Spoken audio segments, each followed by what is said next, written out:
고요한 밤, 주님의 평안이 당신의 마음에 강물처럼 흐르기를 소망합니다.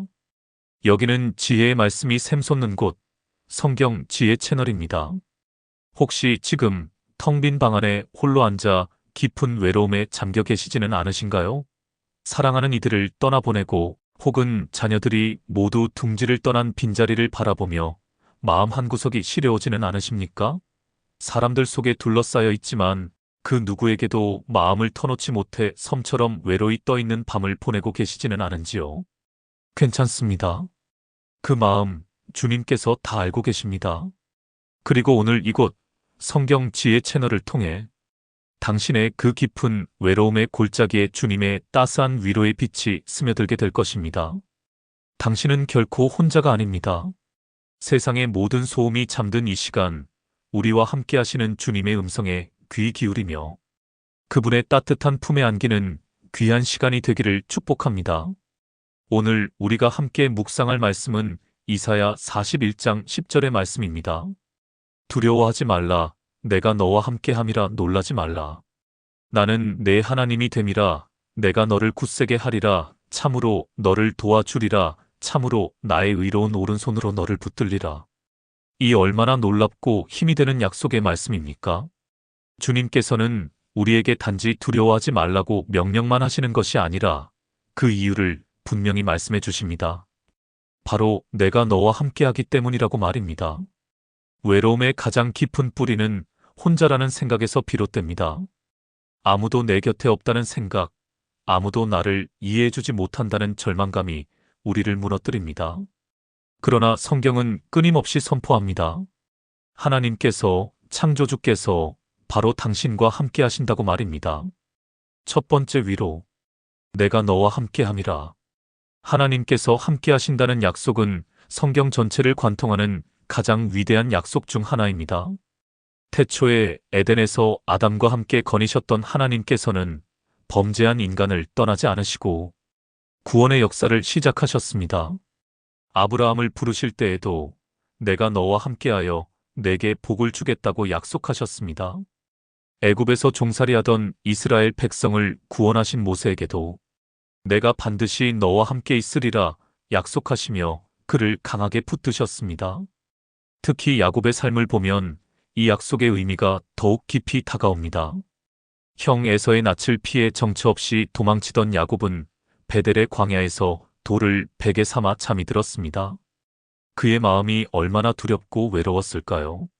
가진 것은 지팡이 하나뿐, 앞날은 캄캄하고 사랑하는 가족은 멀리 있었습니다.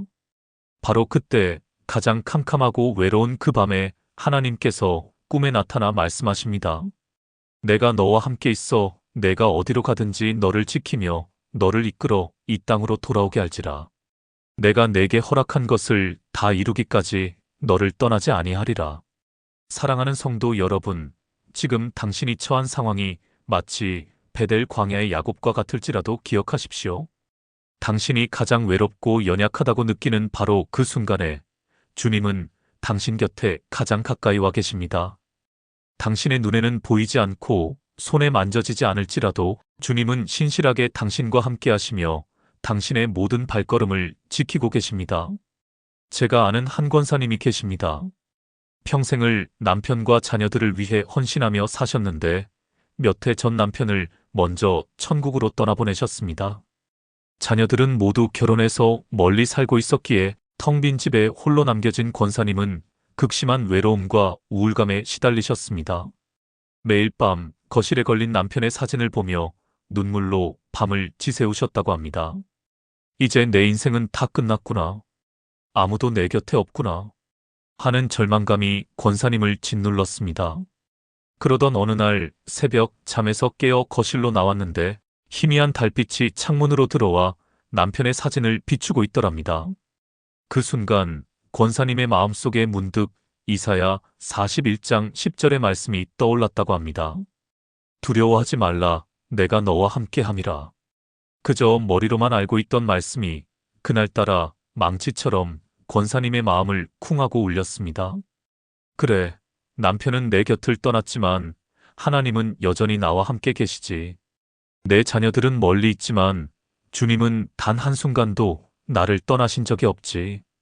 그 깨달음과 함께 권사님은 무릎을 꿇고 뜨거운 눈물을 쏟으며 기도하기 시작했습니다. 주님, 제가 어리석었습니다.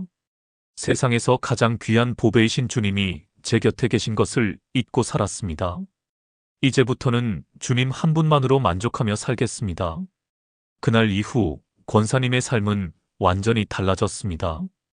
새벽마다 말씀을 묵상하고 낮에는 교회에 나와 봉사하며 다른 외로운 이들을 섬기기 시작했습니다. 얼굴에는 기쁨과 감사가 넘쳤고 그분을 만나는 사람마다 오히려 위로를 얻고 돌아갔습니다. 권사님은 늘 이렇게 고백하십니다. 나는 혼자가 아니에요. 세상에서 가장 든든한 백이신 주님이 나와 함께 하시는데 무엇이 두렵고 외롭겠어요? 그렇습니다.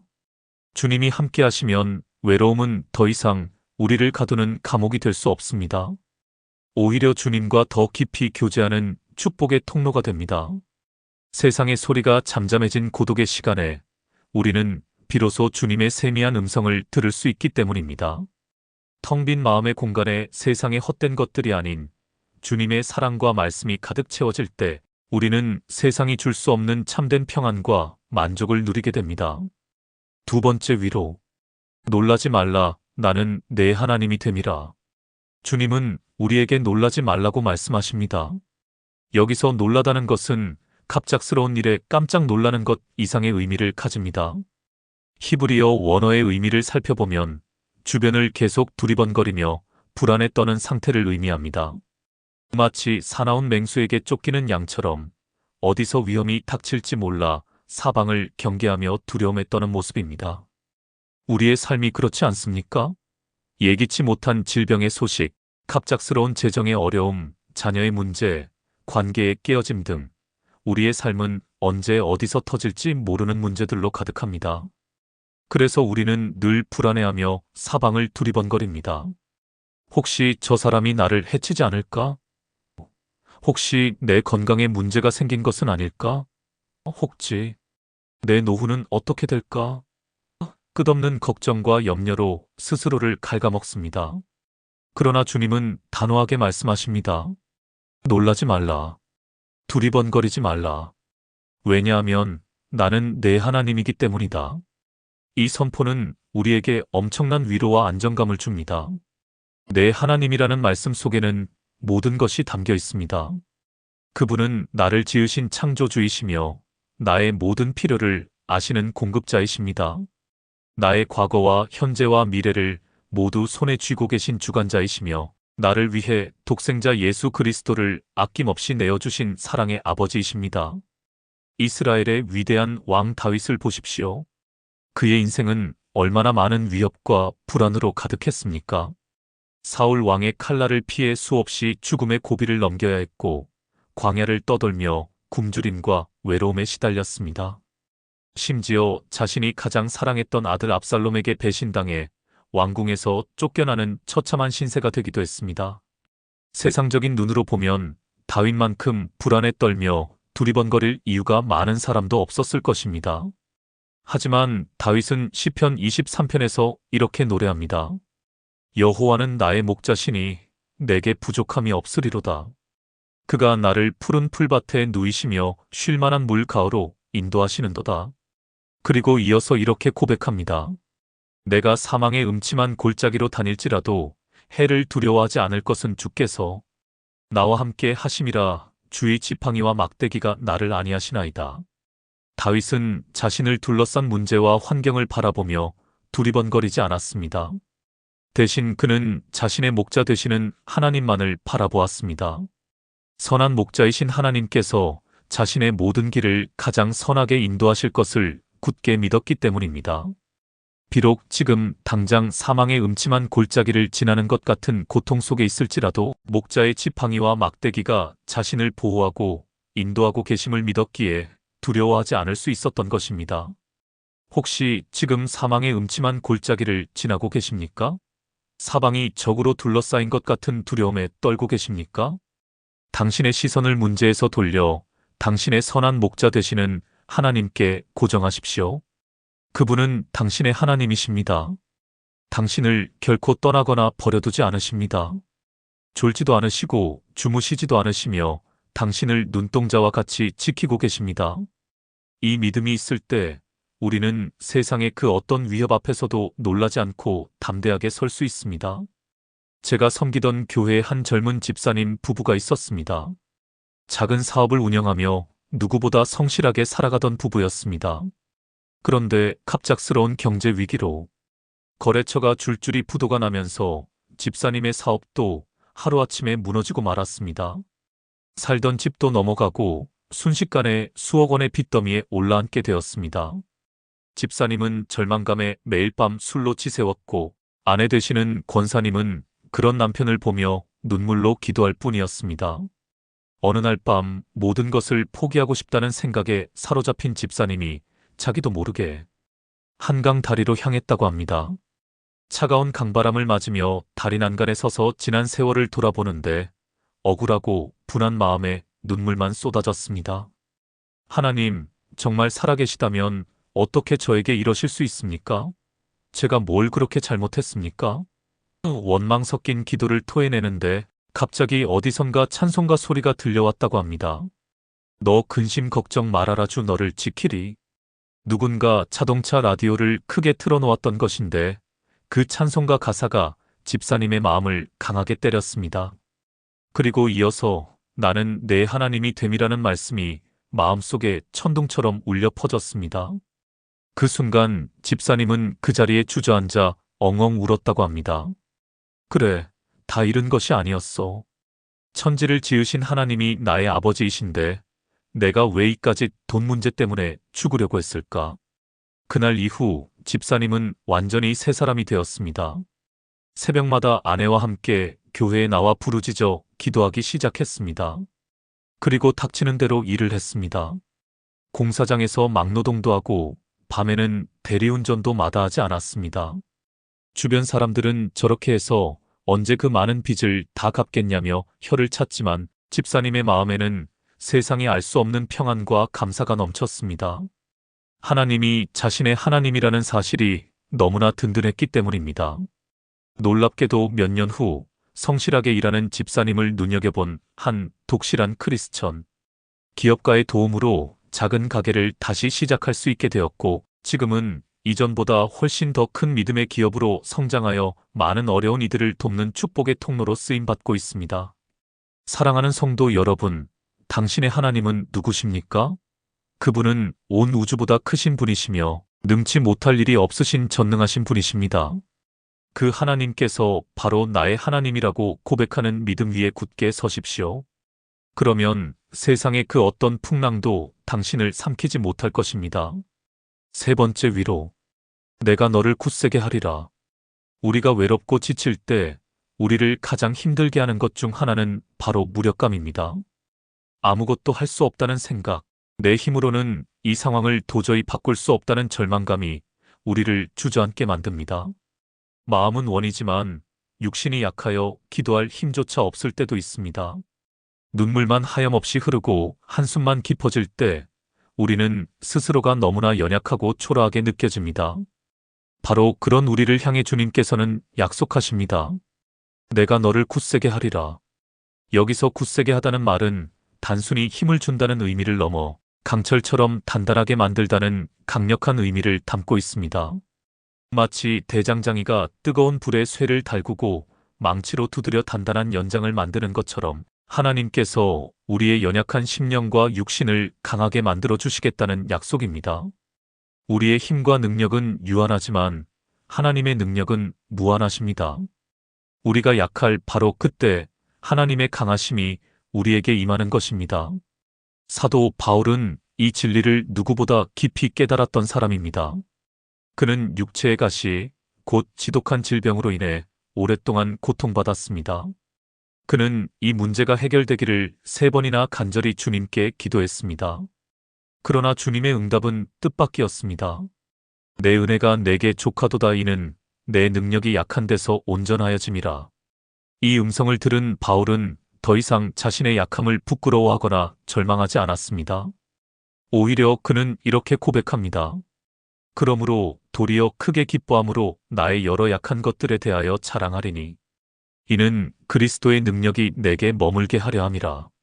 그러므로 내가 그리스도를 위하여 약한 것들과 능욕과 궁핍과 박해와 곤고를 기뻐하노니 이는 내가 약한 그때의 강함이라. 얼마나 놀라운 역설의 진리입니까? 우리가 약하기 때문에 오히려 하나님의 능력이 우리 안에 온전히 머물 수 있다는 것입니다. 나의 힘과 지혜를 모두 내려놓고 전적으로 주님만 의지할 때 비로소 우리는 세상이 감당할 수 없는 강한 사람이 될 수 있습니다. 오랜 시간 병상에 누워 계신 성도님이 계십니까? 기력이 쇠하여 예전처럼 주님을 위해 힘써 일하지 못하는 것 같아 마음이 아프십니까? 괜찮습니다. 당신의 연약함이 바로 주님의 능력이 머무는 통로입니다. 당신이 침상에서 드리는 작은 신음과 같은 기도, 한마디가 건강한 사람이 드리는 어떤 화려한 기도보다 더 큰 능력으로 하늘 보좌를 움직일 수 있습니다. 당신이 할 수 있는 것은 아무것도 없다고 느껴질 때 바로 그때가 전능하신 하나님께서 당신을 통해 일하시기 시작하는 시간입니다. 제가 신방을 갔던 한 할머니 성도님이 생각납니다. 90세가 넘으신 할머니는 거동이 불편하셔서 평생을 작은 방 안에서만 지내셨습니다. 할머니의 유일한 낙은 낡은 성경책을 읽고 기도하는 것이었습니다. 하루는 제가 할머니께 여쭈었습니다. 할머니, 평생 방 안에만 계셔서 답답하지 않으세요? 주님을 위해 아무것도 못하시는 것 같아 속상하지 않으세요? 그러자 할머니는 환하게 웃으시며 이렇게 대답하셨습니다. 목사님, 저는 이 작은 방에서 온 세계를 위해 기도하는 선교사랍니다. 제 육신은 비록 여기에 묶여 있지만 제 기도는 아프리카 오지에서 복음을 전하는 선교사님들에게 힘이 되고 북한의 지하교회 성도들에게 위로가 되고 우리 자녀들과 손주들의 앞길을 환하게 밝히고 있답니다. 제가 얼마나 중요한 일을 하고 있는지 몰라요. 저는 그 할머니의 말씀을 듣고 머리를 한 대 맞은 것 같은 충격을 받았습니다. 그렇습니다. 우리의 능력은 육신의 건강이나 재물, 지위에 있는 것이 아닙니다. 우리의 참된 능력은 우리가 얼마나 주님과 깊이 연결되어 있느냐에 달려 있습니다. 비록 연약한 질그릇과 같은 우리일지라도 우리 안에 보배 되신 예수 그리스도를 모시고 살아갈 때 우리는 세상을 변화시키는 능력의 통로가 될 수 있는 것입니다. 주님은 오늘도 연약하여 지쳐있는 당신에게 찾아와 속삭이십니다. 사랑하는 내 아들아, 내 딸아, 내가 너를 굳세게 하리라. 너의 연약함을 통해 나의 위대한 일을 이루리라. 이 주님의 약속을 붙들고 다시 일어서는 저와 여러분이 되기를 간절히 소망합니다. 참으로 너를 도와주리라. 우리가 인생의 문제 앞에서 홀로 버티어 서는 것은 참으로 힘든 일입니다. 아무리 굳세게 마음을 먹어도 밀려오는 파도와 같은 시련 앞에서 우리의 힘은 모래성처럼 쉽게 무너져 내립니다. 바로 그때 우리는 누군가의 도움이 절실히 필요합니다.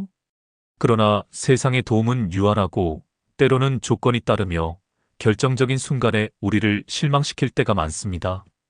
하지만 오늘 주님께서는 우리에게 분명히 약속하십니다. 참으로 너를 도와주리라.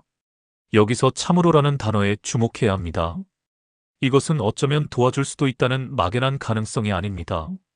반드시, 틀림없이, 진실로 너를 돕겠다는 하나님의 강력한 의지의 표현입니다. 우리의 도움이 되시는 하나님은 천지를 지으신 분이십니다. 그분의 능력에는 한계가 없으며 그분의 지혜는 측량할 길이 없습니다. 우리가 상상할 수 있는 모든 방법을 뛰어넘어 가장 완벽한 때에 가장 완벽한 방법으로 우리를 도우시는 분이 바로 우리 아버지 하나님이십니다. 구약의 위대한 선지자 엘리야의 이야기를 떠올려 보십시오. 그는 갈멜산에서 바알과 아세라 선지자 850명과 맞서 싸워 하늘에서 불을 내리는 기적을 행하며 위대한 승리를 거두었습니다. 그러나 그 승리의 기쁨도 잠시 이세벨 왕비가 자신을 죽이려 한다는 소식을 듣자 그는 극심한 두려움에 사로잡혀 광야로 도망칩니다. 그리고 로뎀 나무 아래에 쓰러져 하나님께 차라리 자신의 목숨을 거두어 달라고 부르짖습니다. 여호와여 넉넉하오니 지금 내 생명을 거두시옵소서. 나는 내 조상들보다 낫지 못하니이다. 영적으로나 육체적으로 완전히 탈진하여 모든 것을 포기해버린 엘리야의 모습. 이것이 바로 시련 앞에서 무너진 우리의 모습과도 같습니다. 그러나 하나님은 그런 엘리야를 책망하거나 외면하지 않으셨습니다. 대신 천사를 보내 그를 어루만지게 하시고 따뜻하게 구운 떡과 물을 마시게 하셨습니다. 육신이 회복되자 하나님은 그를 호렙산으로 이끄셔서 세미한 음성 가운데 그를 만나주시고 새로운 사명을 부여하셨습니다. 이것이 바로 하나님의 도우심입니다. 우리의 연약함을 다 아시고 우리가 지쳐 쓰러져 있을 때 가장 먼저 찾아오셔서 우리의 필요를 채우시고 우리를 일으켜 세우시고 다시 걸어갈 힘과 나아갈 방향을 제시해 주시는 것. 이것이 바로 참으로 너를 도와주리라는 약속의 성취입니다. 혹시 지금 엘리야처럼 모든 것이 끝났다고 느끼며 영적인 탈진 상태에 빠져 계십니까? 기도할 힘조차 없고 더 이상 한 걸음도 나아갈 수 없을 것 같은 무력감에 사로잡혀 계십니까? 기억하십시오. 당신이 쓰러진 바로 그 로뎀 나무 아래에 주님께서 이미 찾아와 당신을 기다리고 계십니다. 당신을 위한 숯불에 구운 떡과 물병을 준비해놓고 당신의 지친 영혼을 어루만져 주실 것입니다. 세상의 모든 문이 닫혔다고 느껴질 때 주님께서는 하늘의 문을 여시고 당신을 도우실 것입니다. 제가 아는 한 집사님이 계십니다. 외아들이 사춘기에 접어들면서 극심한 방황을 시작했습니다. 학교도 가지 않고 나쁜 친구들과 어울리며 밤늦게 들어오는 일이 잦아졌습니다. 아버지가 야단을 치면 더 엇나가고 어머니가 눈물로 호소해도 아들의 마음은 돌처럼 굳어만 갔습니다. 집사님은 매일 밤 아들의 방문을 붙잡고 눈물로 기도했습니다. 하나님, 제발 우리 아들을 도와주세요. 제 힘으로는 아무것도 할 수 없습니다. 주님께서 친히 이 아이의 아버지가 되어주시고 목자가 되어주세요. 시간이 흘러도 아들은 변하지 않았고 집사님의 마음은 타들어갔습니다. 그러던 어느 날 새벽 기도를 마치고 집으로 돌아오는데 교회 앞 벤치에 웅크리고 앉아있는 한 청년을 보게 되었습니다. 행색이 초라하고 얼굴에 근심이 가득해 보여 집사님은 자신도 모르게 다가가 따뜻한 캔커피를 건네며 말을 걸었습니다. 알고 보니 그 청년은 지방에서 올라와 혼자 살면서 여러 가지 어려움을 겪고 있었습니다. 집사님은 마치 자기 아들을 대하듯 그 청년의 이야기를 들어주고 함께 기도해주고 식사를 대접하며 꾸준히 돌보아 주었습니다. 그렇게 몇 달이 지났을까 놀라운 일이 일어났습니다. 집사님이 아무런 조건 없이 자신을 돌봐주는 모습에 감동한 그 청년이 교회에 나오기 시작했고 신앙 안에서 점차 변화되기 시작한 것입니다. 그런데 더 놀라운 일은 그 이후에 일어났습니다. 어느 날 밤 집사님의 아들이 거실로 나오더니 쭈뼛거리며 이렇게 말하는 것이었습니다. 엄마, 죄송해요. 제가 다 잘못했어요. 그런데 엄마가 그 형 챙겨주는 거 보면서 뭔지 모르게 마음이 움직였어요. 나도 다시 시작하고 싶어요. 하나님께서는 집사님의 아들을 직접 변화시키시기보다 집사님이 다른 영혼을 섬기는 모습을 통해 아들의 마음을 움직이신 것입니다. 집사님은 그때 깨달았다고 합니다. 하나님의 도우심은 때로 우리가 전혀 예상치 못한 방법으로 임한다는 것을 말입니다. 우리가 할 일은 그저 포기하지 않고 기도하며 주님의 때와 방법을 신뢰하고 기다리는 것뿐입니다. 혹시 자녀의 문제로 혹은 배우자나 부모님의 문제로 홀로 눈물 흘리고 계십니까? 포기하지 마십시오. 참으로 너를 도와주리라는 주님의 약속을 굳게 붙드십시오. 가장 완벽한 때에 가장 선한 방법으로 당신의 가정을 회복시키시고 당신의 눈물을 기쁨으로 바꾸어 주실 것입니다. 참으로 나의 의로운 오른손으로 너를 붙들리라. 마지막으로 주님께서는 우리에게 가장 강력하고 확실한 약속을 주십니다. 참으로 나의 의로운 오른손으로 너를 붙들리라. 이 약속의 말씀은 앞선 모든 위로의 말씀을 하나로 묶어 완성하는 활용점정과도 같습니다. 성경에서 오른손은 하나님의 능력과 권세, 구원과 승리를 상징합니다. 출애굽한 이스라엘 백성이 홍해를 건넌 후 하나님을 찬양할 때 여호와여 주의 오른손이 권능으로 영광을 나타내시니이다. 여호와여 주의 오른손이 원수를 부수시니이다라고 노래했습니다. 시편 기자는 주의 오른손에는 영원한 즐거움이 있나이다라고 고백했습니다.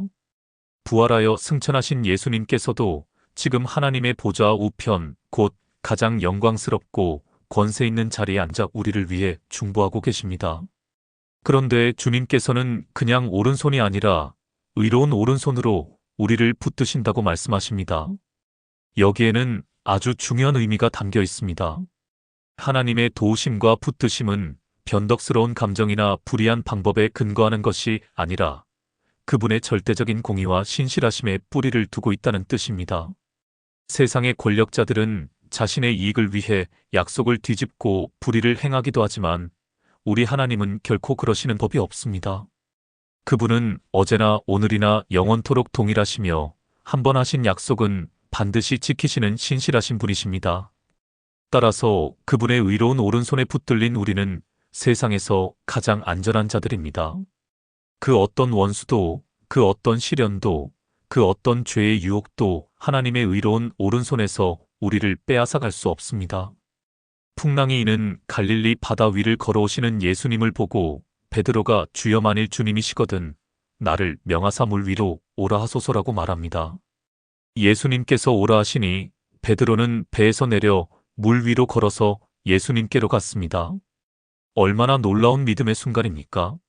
그러나 그가 거센 바람을 보고 무서워 물에 빠져가자 다급하게 소리칩니다. 주여 나를 구원하소서. 바로 그 순간 성경은 예수께서 즉시 손을 내밀어 그를 붙잡으시며라고 기록하고 있습니다. 베드로의 믿음이 흔들려 물에 빠져들어가는 그 절체절명의 순간에 예수님께서는 조금도 지체하지 않으시고 즉시 손을 내밀어 그를 붙잡아 주셨습니다. 이것이 바로 우리를 향한 주님의 모습입니다. 우리가 실족하여 넘어질 때, 의심의 파도에 휩쓸려 절망의 깊은 물속으로 빠져들어갈 때 주님은 우리를 멀리서 지켜만 보고 계시지 않습니다. 가장 가까이 다가오셔서 그 능력의 오른손, 의로운 오른손을 내밀어 우리를 건져주십니다. 우리가 할 일은 그저 베드로처럼 주여, 나를 구원하소서 라고 부르짖으며 주님을 향해 손을 내미는 것뿐입니다. 혹시 지금 인생의 풍랑 한가운데서 허우적거리고 계십니까? 배신감과 억울함에 혹은 스스로의 연약함과 죄책감에 깊은 물속으로 가라앉는 것 같은 고통을 겪고 계십니까? 주님의 의로운 오른손을 바라보십시오. 그 손은 십자가에서 당신의 모든 죄를 대신하여 못 박히신 사랑의 손입니다. 그 손은 사망 권세를 깨뜨리시고 부활하신 능력의 손입니다. 그 손은 지금도 당신을 붙들고 계시며 결코 놓지 않으십니다. 수십 년간 신앙생활을 해온 한 장로님이 계셨습니다. 평생 정직과 성실을 신조로 사업을 일구어 오셨는데 가장 믿었던 동업자에게 사기를 당해 하루아침에 전 재산을 잃고 길거리에 나앉게 되었습니다. 배신감과 절망감에 장로님은 식음을 전폐하고 방 안에만 틀어박혀 지냈습니다. 하나님, 어떻게 이럴 수가 있습니까? 평생 주님만 바라보고 살아온 제게 왜 이런 시련을 주십니까? 하나님을 향한 원망이 솟구쳐 더 이상 기도조차 할 수 없었다고 합니다. 그러던 어느 날 뜬 눈으로 밤을 지새우다 새벽녘에 잠이 들었는데 꿈을 꾸었다고 합니다. 꿈속에서 장로님은 끝이 보이지 않는 낭떠러지 끝에 아슬아슬하게 매달려 있었습니다. 손에 힘이 빠져 곧 떨어질 것 같은 공포의 순간 어디선가 거대하고 강한 손이 나타나 자신의 손목을 꽉 붙잡아 주더랍니다. 너무나 따뜻하고 안전한 그 손길에 장로님은 꿈속에서 펑펑 울었다고 합니다. 잠에서 깨어났을 때에도 얼굴은 눈물로 흠뻑 젖어 있었습니다. 그리고 마음속에 이런 음성이 들려왔습니다. 사랑하는 아들아, 세상 모든 것이 너를 떠나도 나는 너를 떠나지 아니하리라. 나의 의로운 오른손이 너를 영원히 붙들고 있느니라. 그 꿈을 꾼 이후 장로님의 마음속에 있던 모든 원망과 두려움이 눈 녹듯이 사라졌습니다. 비록 가진 것은 아무것도 없었지만 세상에서 가장 든든한 하나님의 손에 붙들려 있다는 사실만으로도 기쁨과 감사가 넘쳤습니다. 장로님은 다시 일어섰습니다. 작은 일부터 닥치는 대로 시작했고 어려운 중에도 자신보다 더 어려운 이웃을 섬기는 일을 멈추지 않았습니다. 몇 년의 세월이 흐른 지금 장로님은 예전만큼 큰 부자는 아니지만 그 누구보다 행복하고 풍성한 삶을 살고 계십니다. 만나는 사람마다 붙잡고 이렇게 간증하십니다. 내 인생의 가장 큰 재산은 돈도 명예도 아니었습니다. 나를 붙드시는 하나님의 의로운 오른손, 그것이 나의 모든 것이었습니다. 사랑하는 성도 여러분, 오늘 우리는 이사야 41장 10절의 말씀을 통해 외롭고 지친 우리에게 주시는 하나님의 5가지 위대한 약속을 함께 묵상했습니다. 내가 너와 함께함이라. 나는 내 하나님이 됨이라. 내가 너를 굳세게 하리라. 참으로 너를 도와주리라. 참으로 나의 의로운 오른손으로 너를 붙들리라. 이 약속의 말씀들을 가슴 깊이 새기십시오. 그리고 이 말씀이 단지 성경 속에 기록된 문자가 아니라 바로 오늘, 지금, 이 순간 당신의 삶 속에서 살아 역사하는 하나님의 능력임을 믿으십시오. 외로움이 밀려올 때마다 선포하십시오. 주님이 나와 함께 하신다. 두려움이 엄습할 때마다 고백하십시오. 전능하신 분이 나의 하나님이시다. 무력감에 주저앉고 싶을 때마다 의지하십시오. 주님이 나를 강철같이 굳세게 하신다. 도움이 절실할 때마다 간구하십시오. 주님이 반드시 나를 도우신다. 절망의 파도가 덮쳐올 때마다 굳게 붙드십시오. 주님의 의로운 오른손이 나를 붙들고 계신다. 이 믿음의 선포가 당신의 삶을 둘러싼 모든 어둠의 권세를 물리치고 당신의 영혼을 소생시키는 능력이 될 것입니다. 하나님의 약속은 우리의 감정이나 상황에 따라 변하는 것이 아닙니다. 우리가 그것을 느끼든 느끼지 못하든 하나님의 말씀은 영원하며 반드시 성취됩니다. 중요한 것은 우리가 그 약속을 얼마나 굳게 믿고 의지하느냐에 달려 있습니다. 마치 땅속 깊이 뿌리를 내린 나무가 거센 비바람에도 흔들리지 않는 것처럼 하나님의 약속의 말씀 위에 우리의 믿음의 뿌리를 깊이 내릴 때 우리는 인생의 그 어떤 폭풍우 속에서도 요동하지 않고 굳건히 서서 열매 맺는 삶을 살아갈 수 있습니다. 이제 조용히 눈을 감고 당신의 마음을 주님께로 향하십시오. 그리고 당신의 가장 깊은 외로움과 두려움, 연약함을 주님 앞에 솔직하게 아뢰십시오. 주님께서는 당신의 작은 신음에도 귀 기울이시며 따뜻한 사랑으로 당신을 품어주실 것입니다. 당신의 눈물을 닦아주시고 상한 마음을 싸매어 주실 것입니다. 텅 비어있던 당신의 마음에 하늘의 기쁨과 평강을 가득 채워주실 것입니다. 당신은 더 이상 외롭지 않습니다. 당신은 결코 혼자가 아닙니다. 만왕의 왕이신 주님께서 바로 당신 곁에서, 당신 안에서, 당신과 영원히 함께 하십니다. 이 놀라운 은혜와 사랑에 감사하며 남은 우리의 모든 삶을 온전히 주님께 맡겨드리는 복된 밤이 되기를 간절히 바랍니다. 이제 오늘 주신 말씀을 우리의 삶에 깊이 적용하며 우리의 연약한 믿음을 주님 앞에 내어놓는 시간을 갖겠습니다. 외로움과 고독의 문제는 단순히 감정적인 차원의 문제가 아닙니다. 그것은 우리의 영혼이 하나님과의 관계가 단절되었을 때 느끼는 본질적인 목마름의 신호입니다. 에덴 동산에서 하나님과 깊이 교제하며 충만했던 인간이 죄로 인해 그 관계가 깨어지면서부터 인간은 세상 속에서 끊임없이 방황하며 채워지지 않는 공허함에 시달리게 되었습니다. 우리는 돈으로, 명예로, 사람들의 인정으로 그 빈자리를 채우려 하지만 세상의 그 어떤 것으로도 창조주 하나님께서 머무시던 그 자리를 대신할 수는 없습니다. 오직 주님만이 우리의 영원한 만족이 되시며 참된 안식처가 되십니다. 어거스틴은 그의 참회록에서 이렇게 고백했습니다. 주님, 당신께서는 우리를 당신을 향하도록 창조하셨기에 우리의 마음은 당신 안에서 안식을 찾기까지는 평안이 없나이다. 그렇습니다. 우리의 모든 외로움과 불안의 근본적인 해결책은 오직 우리를 지으신 하나님 아버지의 품으로 돌아가는 것입니다. 그리고 그 길을 열어주시기 위해 이 땅에 오신 분이 바로 예수 그리스도이십니다. 예수님께서는 이 땅에 계실 때 누구보다 깊은 고독과 외로움을 친히 겪으셨습니다. 그는 머리 둘 곳 없이 사셨고 사랑하는 제자들에게조차 온전히 이해받지 못하셨습니다. 겟세마네 동산에서 땀이 피가 되도록 기도하실 때 제자들은 잠에 빠져 함께 깨어 기도해 주지 못했습니다. 십자가에 달리셨을 때 모든 사람은 그를 조롱하고 떠나갔습니다. 그리고 마침내 엘리 엘리 라마 사박다니 나의 하나님 어찌하여 나를 버리시나이까 절규하시며 하나님 아버지로부터의 완전한 단절, 그 지독한 영적 고독을 경험하셨습니다. 예수님께서 왜 그 모든 외로움을 홀로 감당하셔야만 했을까요? 바로 저와 여러분을 다시 하나님 아버지의 품으로 인도하시기 위함이었습니다. 우리의 죄로 인해 막혔던 하나님과의 관계의 담을 허무시고 우리를 다시 하나님의 자녀로 삼아주시기 위해 그 끔찍한 고독의 잔을 기꺼이 마신 것입니다.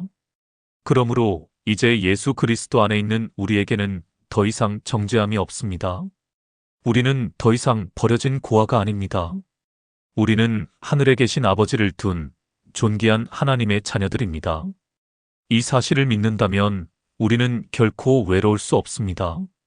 비록 세상 모든 사람이 나를 떠나고 홀로 남겨지는 순간이 온다 할지라도 세상 끝날까지 우리와 함께 하시겠다고 약속하신 주님께서 우리 안에 살아계시기 때문입니다.